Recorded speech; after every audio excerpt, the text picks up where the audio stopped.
Em uma das primeiras entrevistas que deu depois da vitória que teve no domingo passado, o presidente eleito Jair Bolsonaro resolveu pegar para Cristo o jornal Folha de São Paulo. Em entrevista ao Jornal Nacional, ele chegou a dizer que a Folha era um jornal que, aspas, iria se acabar, e deu a entender, inclusive, que poderia, mais tarde, usar o dinheiro da verba publicitária que o governo federal tem à sua disposição para prejudicar o jornal Folha de São Paulo.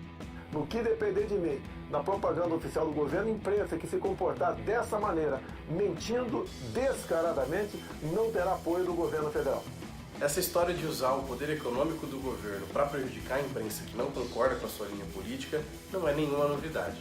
Em 2011, na Argentina, a então presidente Cristina Kirchner fez o que pôde para controlar a produção e a distribuição do papel jornal que era fornecido para os principais jornais na época. A então presidente chegou a emitir um decreto que tinha como objetivo adquirir o controle acionário da empresa Prensa S.A., que fornecia o insumo do papel jornal para os dois maiores jornais da Argentina na época e até hoje, o Clarín e o La Nación, que na época tinham linhas editoriais bastante críticas ao governo da presidente.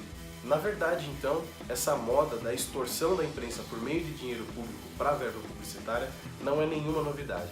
Inclusive, aqui no Brasil, quem inventou essa moda foi um ministro do governo Lula chamado Franklin Martins. Ainda nos anos 2000, no auge do governo Lula, foi inventado o clientelismo de imprensa, que basicamente é isso que o Bolsonaro está se propondo fazer assim que assumir o governo. Usar dinheiro público para fazer política partidária. Só que essa extorsão com o dinheiro público é um uso completamente ilegal, imoral e antirrepublicano do dinheiro público. No caso do ministro Franklin Martins, do governo Lula, o dinheiro foi redistribuído para aquilo que hoje nós conhecemos como os blogs sujos do PT. O dinheiro público que o governo tem à sua disposição para investir na publicidade dos seus programas não pode ter a sua destinação definida a partir do alinhamento ou não dos órgãos de imprensa que vão receber esses anúncios. O critério tem que ser o da impessoalidade e o da eficiência, por exemplo, prestigiando aqueles veículos que têm mais audiência e maior alcance ou que circulam entre um número maior de leitores. Essa proposta de perseguição da Folha é um absurdo, entre outros motivos, porque a Folha é justamente o jornal com maior circulação no país. E com isso, o Bolsonaro confessa desde logo para todo mundo que não é bem o interesse público que ele tem como prioridade na hora de fazer política. Não se trata aqui de defender a Folha ou qualquer outro jornal. O ponto é o seguinte, como a Folha é um jornal de grande circulação no país inteiro, é sim a obrigação do governo federal destinar uma parcela significativa da sua verba publicitária para anúncios no jornal Folha de São Paulo, veiculando assim os seus anúncios para o maior número possível de pessoas. Por si só, esse jornal se acabou, não tem prestígio mais nenhum. Quase todas as fake news que se voltaram contra mim partiram da Folha de São Paulo. Não importa o conteúdo das matérias que a Folha faz sobre o Bolsonaro e nem se elas eram fake news ou não.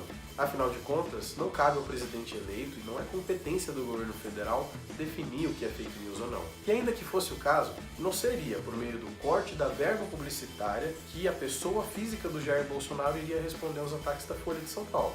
Porque no final do dia, essa retaliação não prejudica só a Folha de São Paulo, mas principalmente a população, que tem o seu direito de acesso à informação pública cerceado pela mesquinharia do Jair Bolsonaro. Ora, se o presidente eleito se sentiu ofendido ou prejudicado por uma matéria da Folha de São Paulo, para isso existe a possibilidade de ajuizar uma ação por danos morais e de pedir direito de resposta. Vamos falar o óbvio aqui. O Bolsonaro não tem o direito, sendo presidente ou não, de usar dinheiro público para retaliar um jornal que não concorda com a sua linha política. E se a matéria era tão prejudicial a ele, por que ele não foi até a Folha de São Paulo e ofereceu a sua versão dos fatos? O jornalismo profissional sempre faz questão de ouvir todas as partes envolvidas na questão. E a Folha de São Paulo abriu esse espaço para ele e ele se recusou a colocar a sua versão na imprensa. Também não se trata aqui de falar se você votou ou não votou no Bolsonaro. Ninguém aqui torce contra o governo dele. Estamos todo mundo no mesmo barco.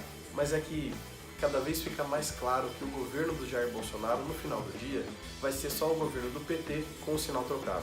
Porque, afinal de contas, esse expediente da extorsão da imprensa por meio de dinheiro público sempre foi uma prática que nós consideramos típica do PT. E agora ela está sendo reproduzida pelo candidato que se dizia o mais antipetista no mundo. Vamos torcer para o governo dar certo, vamos acompanhar e vamos fiscalizar. E para o presidente eleito fica o recado. É bom você já ir se acostumando com a oposição.